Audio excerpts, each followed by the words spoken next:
देखो बच्चों, class third में एक पार्ट है जिसका नाम है सुभाष चंद्र बोस। क्या नाम है? सुभाष चंद्र बोस। इन्होंने अंग्रेजों को भारत से भगाने में बहुत ही अहम भूमिका निभाई। इससे पहले यानी क्या था, राज्य हमारे देश में अंग्रेजों का था। अंग्रेज जैसा कहते थे वैसे हम लोग करते थे। हम लोगों को खुली छूट नहीं थी।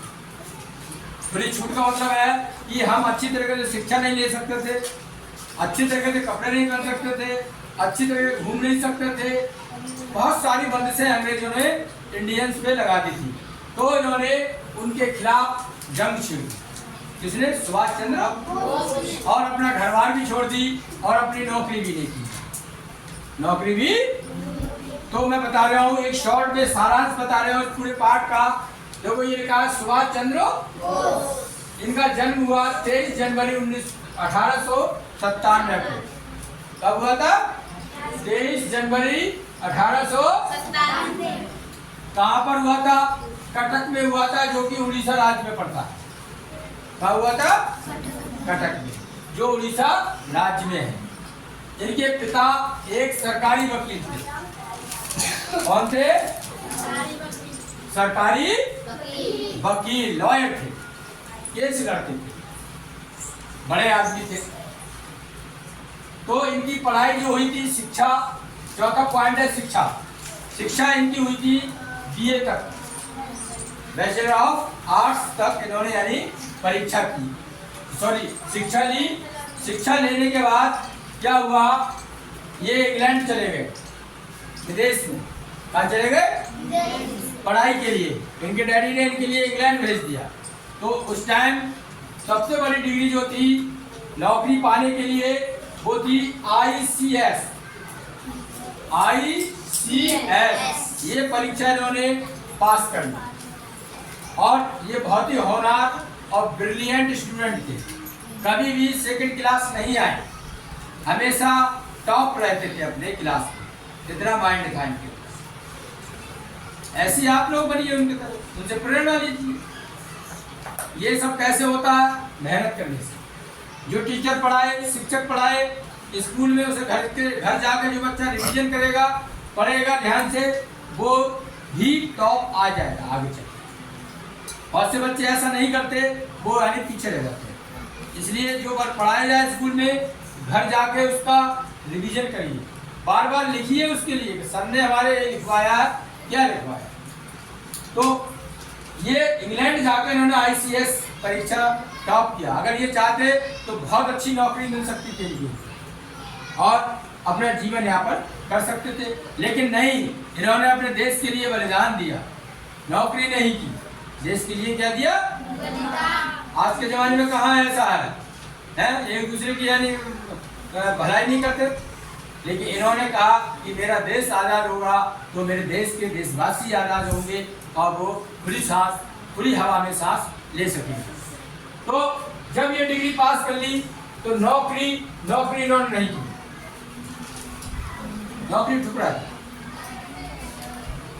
1938 में इनके लिए भारतीय राष्ट्रीय कांग्रेस का अध्यक्ष बनाया गया। क्या बनाया गया? इनके लिए अध्यक्ष बनाया गया था। लेकिन उनका मन वहां पर भी नहीं लगा।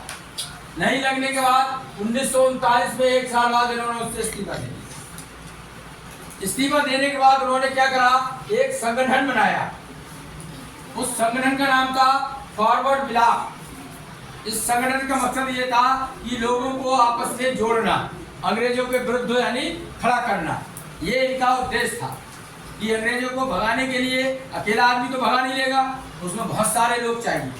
तो उन्होंने एक यानी संगठन बना लिया जिससे कि लोग जुड़ते चले गए। फिर जब अब वो पुलिस की निगाह में आ गए, पुलिस ने उनके लिए कई बार अरेस्ट भी किया। पुलिस से बचने के लिए उन्होंने काबुली पठान का वेश धारण कर लिया, वेशभूषा पहन ली, कपड़े पहन लिए कि कोई पहचाने नहीं ये सुभाष चंद्र बोस है। उनसे छिपते छिपाते अंग्रेजों से अफगानिस्तान पहुंच गए। कहाँ पहुंच गए? अफगानिस्तान में। और अगर पुलिस पहचान लेती तो उन्हें जेल में डाल सकती। तो इसलिए उन्होंने वेश बदलकर वहां पहुंचे। वहां पर पहुंचने के बाद फिर वो पहुंचे जर्मनी। जर्मनी के बाद वो पहुंचे जापान। जापान से पहुंचे वो बर्मा। वहां पर इन्होंने एक फौज का निर्माण किया, बनाया, जिसका नाम है आजाद हिंद फौज। क्या बनाई उन्होंने? आजाद हिंद फौज। आजाद हिंद फौज। उस फौज का नारा था, तुम मुझे खून दो, मैं तुम्हें आजादी दूंगा। तुम मुझे खून दो मतलब तुम मेरा साथ दो, अंग्रेजों के खिलाफ लड़ो, तभी तो वाली अंग्रेज भागेंगे, वैसे तो भागेंगे नहीं। और उन्होंने एक नारा और दिया था, जय हिंद। एक उन्होंने नारा दिया था, दिल्ली चलो। तो एक नारा बहुत प्रसिद्ध हुआ था, तुम मुझे खून दो, मैं तुम्हें आजादी दूंगा। कुछ पाने के लिए कुछ खोना पड़ता है बच्चों। अगर कुछ यानी खोगे नहीं तो आपको जीवन में कुछ मिलेगा भी नहीं। कहने का मतलब है, इस समय तुम कहते हो कि मुझे ये मिल जाए, मेरे पापा ये ला के दे दे, वो ला के दे दे, पढ़ाई नहीं करूंगा तो क्या मिल जाएगा? अभी कुर्बानी दे दोगे पढ़ाई के लिए तो आगे चल के बहुत कुछ मिलेगा आपके लिए। पढ़ जाओगे, लिख जाओगे, अच्छी नौकरी मिल जाएगी, हर चीज मिलेगी आपको। तो सुभाष चंद्र बोस जी से प्रेरणा लीजिए, अपने जीवन में उसको उतारिए और इस तरीके से तरक्की आपको मिलेगी। Thank you very much.